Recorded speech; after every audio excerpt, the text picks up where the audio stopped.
My sweethearts, once upon a time, there was an unjust sultan who was bothered by the presence of an old carpenter living next to his palace.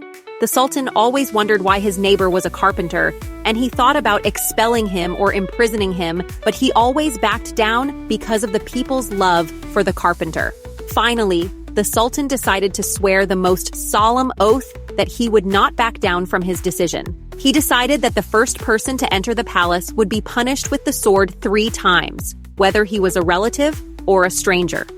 At that moment, he sent the guard to the carpenter to warn him and offer him a reward if he entered first. Instead of going alone, the carpenter decided to enter with his neighbors and friends to get the reward. When they entered the palace, everyone was surprised that the first to enter was not the carpenter, but the prince, the sultan's son.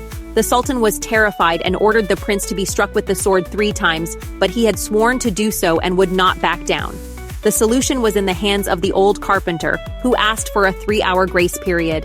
He returned to his workshop to make a wooden sword from the mulberry tree, and when he returned to the palace, he presented it to the executioner to strike the prince with it. The executioner struck the prince 3 times, but the sword was made of wood, so it had no effect. The prince survived, and the sultan was happy. In the end, the sultan rewarded the carpenter, and they became close friends. From that day on, the carpenter became an advisor to the sultan, and they remained friends forever.